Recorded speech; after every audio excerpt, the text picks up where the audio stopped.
What I'm going to practice now is like getting that tick-tock going and then like just kind of shifting your chest weight. You can shift your chest up, shift your chest to the left, hold your hands on the hips and make sure that the hips aren't going anywhere. And make that chest circle smaller, more controlled, and it can get bigger with time.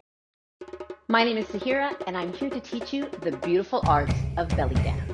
So today we are going to layer single hips on the up, tick-tock style, single hips on the up with a chest circle. So what we'll do is I'm going to put on music and we'll just try to do it and bleh, like whatever comes out. And then I'm going to talk you through ways to make it easier so that it makes more sense, so that it's easier accomplishable, bite-sized chunks, and we look through the different pieces that create the challenge of the layer, and this idea you can take and use in your practice all the time. And here's what we're going to do. First, we're just going to do the thing. We're just going to try to do it and see what happens, right? So feet are flat on the floor, and we're getting those tick-tock hips going. Just 1, 2, 1, 2, hips on the up. And then for now, because we're going to break it down in a little bit, I want you to layer a vertical chest circle, whatever direction your heart desires, whatever pace your heart desires, and just see if it works, right? So I would suggest slower so you can really see that circle. Give it a try. Feel free to muddle through it. Feel free to grunt. Try it again. Feel free to switch directions. Feel free to speed it up, slow it down. I just want you to have a baseline. Be like, how does this feel in my body today? Because it's a moving target sometimes. Then we're going to talk about some theory, a little bit of engineering theory to make this work easier for you as you are approached with new and challenging layers in your practice, yeah? All right, so shake it out. However it went is perfect. Go back to that tick-tock. We're going to try to put this on autopilot, right? So I'm using my knees. Maybe I'll use my glutes a little bit to make it snappier. Nothing super fancy, right? Just using those glutes. Tick-tock, tick-tock. Now we're going to go through the pieces of our circle like it was a diamond, and we're going to hold in each position. Let's do center is easy. This is where we normally live. Let's try the up. So lift it up and just keep that tick-tock going. And notice if you're like, oh, that screws it all up. Or does that feel pretty good because your chest is still center? It might feel pretty good because your chest is still center, but be sure that when you lift it up, you don't let the hips go, right? The hips stay right underneath you, chest is lifted. Now let's take it over here, and this might be your right, it's my left. Yeah, I'm taking it over here in a chest slide, and I'm going to keep that tick-tock right in the same spot that it was. This might feel a little odd because you're kind of cattywampus, right? But hold it there and just kind of feel how that feels. If your hips stop, awesome. Figure out, okay, how can I get them going again? Do I need to make that chest movement a little smaller? Maybe bring it back more towards center? Did something happen? Did my feet shift where they are on the floor, right? My feet are like on the floor the whole time here. Yeah, just to show you. And then figure out, kind of workshop it. Like, what can I do to make this work? Do I need to bend my knees a little bit more? Do I need to relax my abdominals? Am I in good alignment? Let's take it over to the other side, right?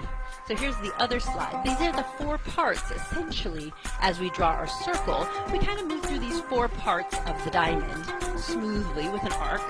And this breaking it down exercise can really allow you to see, here's where my issue is.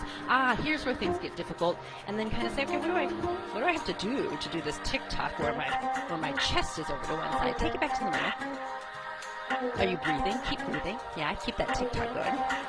Now take it to one side. Hold it there for maybe 8 hip movements. Now take it up. Hold it there for 8 hip movements. And we'll take it over to the other side. Try to keep those hips nice and steady. If that's all we could see, nothing would change. Back to the center. And now we'll do that same thing, but let's just do 4 hip movements. So it's 1, 2, 3, 4, 1, 2, 3, 4, 1, 2, 3, 4, center, 2, 3, 4. Breathe deep. All right, we'll try just a little bit more. But this idea, the bigger, this is a fun layer. I love this layer. I use this layer all the time. The bigger lesson is how can you take new layers that you are approached with in your dance practice and pick them apart in an engineering manner, right? Pick them apart like little pieces of Lego and put them back together in a way that makes sense to you. And I find that instead of maybe just going for that circle in the tick-tock and you're like, what's happening, maybe looking at each piece individually and holding it there. Because typically there's going to be a moment or moments, perhaps like on those slides, where you're like, this is weird because I'm slid over to the side, my obliques have gotten involved, and that makes my TikTok a little different. And then you can workshop those pieces in order to make them work when you smooth it out, if that makes sense. So let's try it again. I'm going to try to make my downbeat the other. I almost always make my downbeat on the right, so now I'm making my downbeat on the left.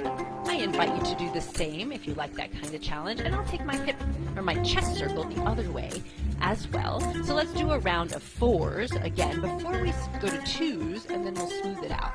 I think 2s will probably be pretty smooth. So here we go. Over to your right, 2, 3, 4, then up, then to the side, then back center. Let's do that again.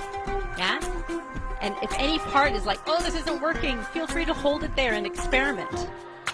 Yeah, back to the center. And now take a second. Did you find a spot that was super weird for you? This one was the weirdest for me. I'm going to hold it here for a second.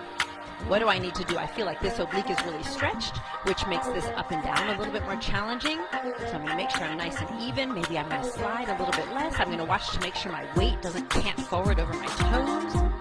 Yeah, and I'm coming back to the center. Now we're going to smooth it out. 2 hips on each side. We're going 1, 2, 1, 2, 1, 2, 1, 2. Don't forget to breathe. Lack of oxygen makes everything really hard. Yeah. Up and down. 1, 2, 1, 2. Make this your own. If this combination of timing just does not work for you, slow down the hips or speed them up. Play with it. Make it your own. See what you can get from it.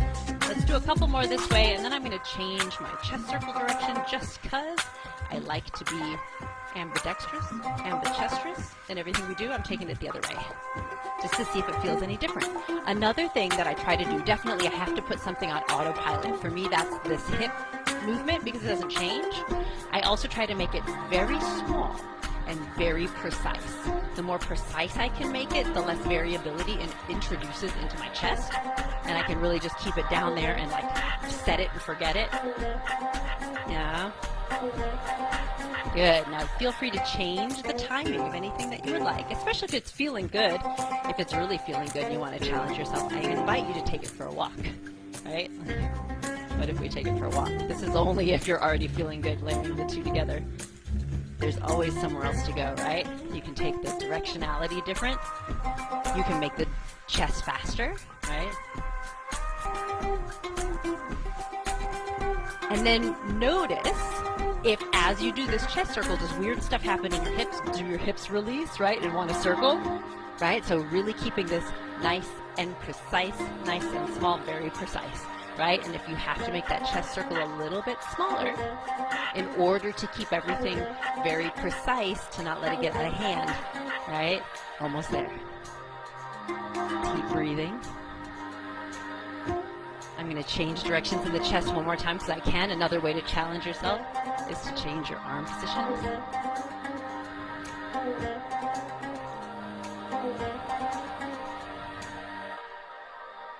Excellent. And take a deep breath up. And exhale. Woo! See? I feel better already. Yeah, there is something magical about just taking 10 minutes, 5 minutes to dance, and I'm like, oh, yeah. Everything's all right. I'm a little sweatier and I'm a little happier. Yeah. So thank you all so much. Enjoy the rest of your week, and I will definitely share the dance floor with you soon. Y'all take care. Bye for now.